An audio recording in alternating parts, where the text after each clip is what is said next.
So let's get started and recap what happened in the preseason last night. Looks like the dogs were barking, at least in week one, day one of the preseason. But not a lot of barking going on right now in Los Angeles. Boy, the Chargers just seemingly going into every season have some sort of issue, whether it's a holdout or an injury. Unfortunately, a really big one happens for them yesterday. Pro Bowl left tackle Rashawn Slater is going to miss the entire season, according to ESPN. He suffered a patella tendon injury that he suffered in practice, and he just signed a contract, 4 years, $113 million, including $92 million guaranteed, and is not going to be able to play at all this year. A crucial component to not just their running game, but also, of course, protecting their quarterback in Justin Herbert. No word on who will replace him as of now as they get ready for their preseason game coming up. Meanwhile, the Chicago Bears, how about this? They set a record NFL evaluation in terms of sale. The current owners, the McCaskey family and Ryan families, have reached an agreement to split the 2% stake that was previously owned by Andrew McKenna. The deal values the Bears at a record NFL number of $8.8 billion. That's a valuation of what the Bears are. Now, again, Bears probably top third of the league in terms of finances and money, in terms of teams. But what does that mean the Dallas Cowboys are worth? That probably is a fair question to ask. 20 million, 30 million, who knows? All right, NFL preseason game one. You know the deal. It's the Ravens. It's the preseason. And they just keep winning games. They opened up as a 2-point dog. They ended at about 6, and it didn't even matter. Baltimore wins this one, final score 24-16. Harbaugh now 41-21 against the spread in the preseason. Bilal Cohn ended up tearing his ACL and MCL, but it was a really good offensive output, at least in the early part of the game for the Baltimore Ravens. Here's John Harbaugh on what came out of the game in particular. Good night, fun night. Seeing the guys compete, seeing the guys fight, make some plays. A lot of young guys played well. We can talk about all those guys. Fourth down stop at the end. That was awesome and fun to watch, and really proud of the guys. BK is going to be out for the season, it looks like. He has some torn ligament in his knee, unfortunately, so I'll just tell you that right now. Other than that, I think we're in pretty good shape with injuries. We had a couple things, but we should be okay with. And this guy right here, man, made a bunch of plays for us and got after it. And we had big kick returns, and we had our defensive ends coming off the edge. We got some sacks and got some TFLs. So a lot of good things to look at and a lot of things to work on. Meanwhile, on the side of the Indianapolis Colts, scary moment in the early part of the game as quarterback Anthony Richardson left the game. It ended up being a dislocated finger, which apparently is not going to sideline Richardson for more than a few days. Of course, Daniel Jones is battling with Richardson for the starting job there. Neither quarterback all that impressive, at least early on. But here's Steichen on the injury, and Richardson talked about it as well. Is it a dislocation? Dislocation. They popped it back in right now, day to day. So where it goes. So, I mean, is he still in like pain? Do you know like what he's dealing with right now? All right. You know what I mean? It's a dislocation. They pop back in. I mean, we'll see, where it goes. Was there any apprehension about getting him out there with the majority of the starters not playing tonight? Yeah, I think with that thing, we had, a majority of the offensive line, not obviously Quentin and Braden and Bernie, but we had a couple guys in there that'll be playing. Felt good about AD out there. Tyler Warren was out there. So we had some guys out there. And what have they kind of told you about what's going on? See, dislocated fingers to the side. It looked like you knew pretty much right away that something was not right with it. It was weird. He hit me, then I was trying to make sure I had the ball, and I just looked down and I see my finger different direction. I'm like, maybe I'm tripping. And I looked at it again, and it was definitely like that. So it's like I gotta get this thing popped back in place. I'm good though. How does it feel? Does it hurt? Is it swollen? I mean, it's a little swollen, but it'll be all right. It's just tender right now. It'll be a little bit more sore in the morning, but I'll be good. Daniel Jones will start the next preseason game for the Colts, as was previously scheduled next week. All right, you never know when we're going to get a tie in the NFL, and it happened in week one of the preseason. That's right. Raiders, Seahawks, and the return of Pete Carroll ends up being a 23-23 final in the game last night. Neither team particularly great early on in this one, but in the end, Raiders came back and made it closer, and Pete Carroll not particularly thrilled with the first half performance in his first game preseason as coach. Overall impressions, obviously haven't seen the film, but overall impressions, please, sir. No, I've already seen the film. I got that done just now. So I have everything in this steel trap right now. Well, we started really poorly. We had a really hard time. I don't know why that stopped, but the officials, got us 5 times that we assessed penalties, and there was a few other ones that they let go. It was miserable looking first quarter. And, we were kind of hung in the game as far as, trying to win the game. We didn't run the ball very well in the first half. We really didn't do much of anything very well, but we stayed close. And so it was the opportunity for us to face that up and then come on back and see what you can do in the second half to finish the game. And it was a marvelous second half for our guys as a team. We did so many cool things that we weren't able to do. We ran the ball better. We protected the quarterback better. The quarterbacks made their throws. The guys made their catches and gave us a chance to win a football game on the last play of the game. And, that's kind of all we can hope for, Bud Grant taught me that a long time ago. And the Eagles continue their run after Super Bowl champs. They win again in game 1 of the preseason. No Jalen Hurts. They didn't need him. Eagles get a 34 spot on the board in the first game of the preseason. Tanner McKee, backup quarterback, 20 of 25, 252 passing yards, 2 touchdowns passing, 1 touchdown rushing. Looks like he's one of the better, if not the best, backups in the National Football League. Nick Sirianni, very impressed. Nick, how do you think Tanner played tonight? Played pretty good. Let's see, but a little bit more as far as what he did well. He played good. No, he did a lot of good things. Went to the right place with the football, was accurate. Ran, had really good operation. Him and Kevin, a lot of communication, and Scott. He did a really nice job. It felt good. Felt like we were moving the ball, which was always fun. Obviously we'll watch film, and you never really know until you watch film. There's things that are like, oh crap, I missed that or whatever. But overall, moved the ball well, had a lot of guys that made great plays. So the feeling is good. You joked when the Eagles social media team showed you your Madden score that you wanted to show tonight. You deserved higher than a 61. Yeah. Do you think you accomplished that? I mean, we'll see. We'll let them decide. But yeah, no, I've had a lot of people come up to me and be like, hey, nice job, 61 or whatever it was. So yeah, it's been a funny joke going around. 3 games in the preseason tonight in the National Football League. Lions and Falcons starts it off for us tonight. Then Shedeur Sanders gets his first start. Browns, Panthers, Patriots, Commanders. Also 7 p.m. Eastern. Jimmy Ward arrested. Texans defensive back for the second time in 2 months. His status going into the season clearly in question. Micah Parsons not traded. Did have a back issue. Didn't practice yesterday. And also Steelers defensive tackle Cameron Hayward, all pro, says he wants a new contract and won't practice in full until he gets one.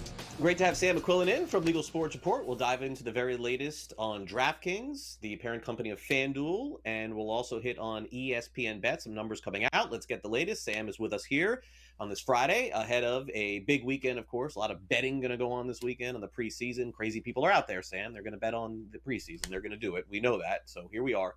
Let's start off with DraftKings. You have some numbers here in terms of total revenue, which may not tell the entire story, but does sort of give us an idea as to how much this company is worth.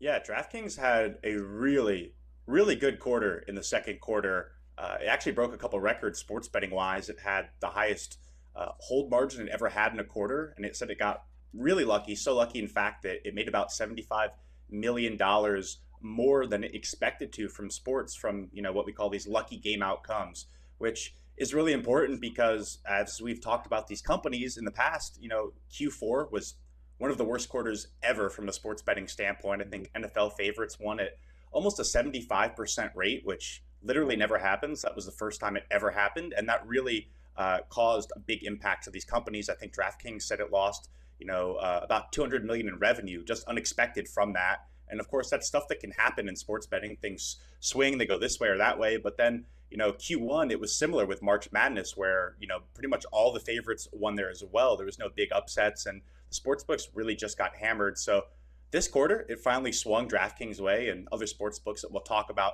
in a bit. And it had a really, really impressive quarter. There was a ton of game sevens in the NBA, the finals, as well as in hockey with the Stanley Cup finals went to a game 7. And I think in both sports combined for about 7 game 7s total. So in this period, the summer months where there's usually a lot less sports going on, of course, there's the US Open, there's, horse racing, but there was more games, quite frankly, than usual. in the important sports like NHL and NBA, which really helped a company like DraftKings expand their margins and have quite a turnaround after a really bad couple of last 2 quarters, at least from a sports betting standpoint. So they're going to continue to lean more into the things that kind of helped them that quarter, which, no surprise, more same-game parlays.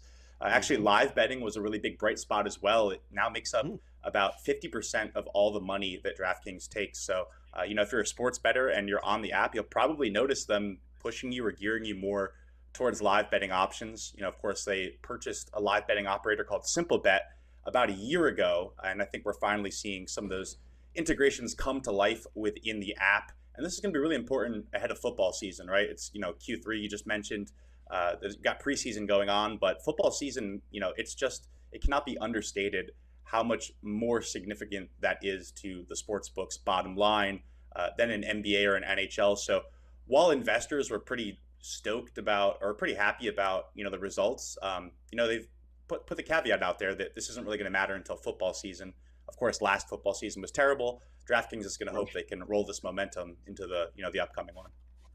ESPN mostly making news this week because of this new partnership purchase with the National Football League. And ahead of that, you have some projections as far as where they're looking at financially. And it seems like for the first time, Sam, in a while, some positive news coming from their revenue.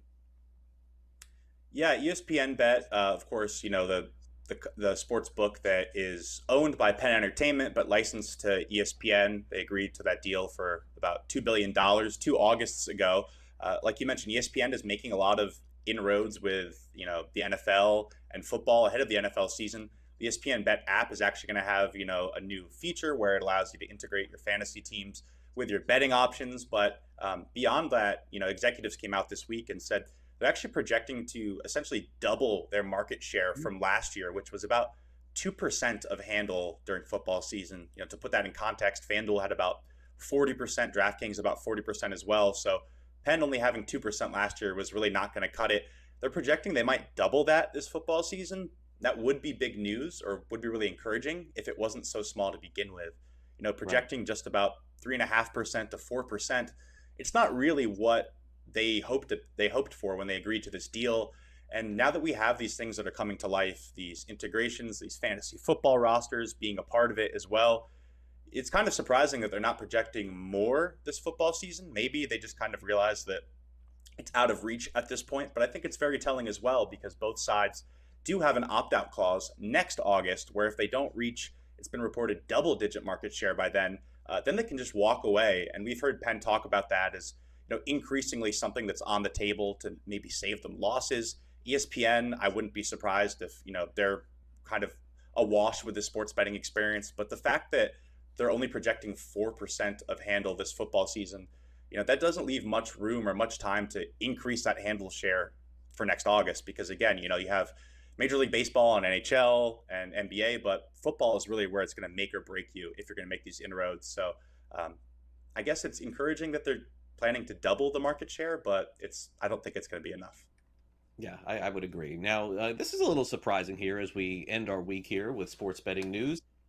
Flutter, that's the parent company of FanDuel. Are they projecting numbers not as good as DraftKings was? Because usually it seems like when one company does well, the other one does too.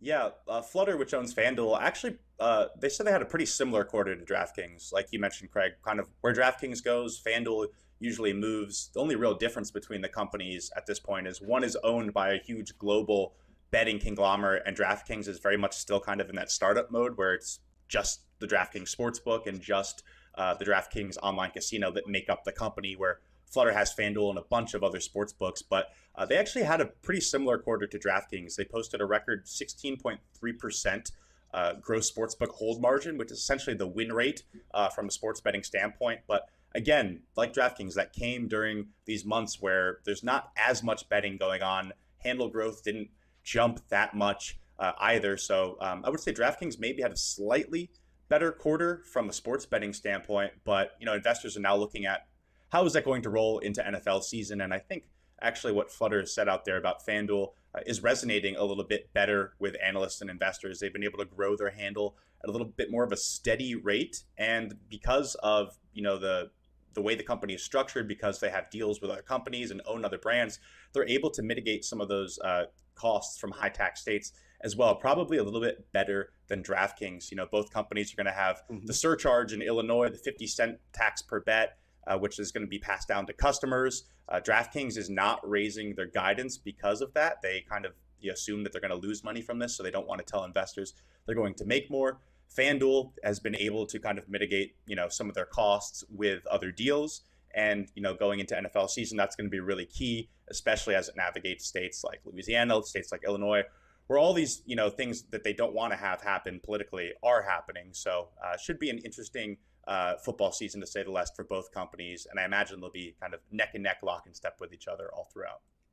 Let's end our week, Sam, with the news that has just been the same for these sports betting integrity companies and the data companies, Genius Sports, Sports Radar. Feels like every year they're adding more to their plate here. It seems like these two companies are in a really good spot moving forward. Yeah, definitely. Honestly, if you want to play the online gambling, sports betting market from a financial investing standpoint, these are the best companies to go with right now. Like you mentioned, they just keep adding to their portfolios as the industry grows. They really don't have to worry about competing with other companies. It's just Genius. It's just Sport Radar right here. They have the market pretty much cornered. They have all the deals with the NFL, the MLB, the leagues, and they work with the sports books. And they're really good at what they do, which is betting technology and tracking technology. So the demand is only going up, and they don't have to deal with these things that the sports books do, like high costs of business with tax rates hiking up and everything like that. So yeah, it's just really sunshine and roses for these companies right now, and a great way to play the gaming sector. Sam, always interesting, capping off. And you can read all about these stories over at LegalSportsReport.com. Thanks again, Sam, for coming on Newswire. You too, Craig. Have a great weekend.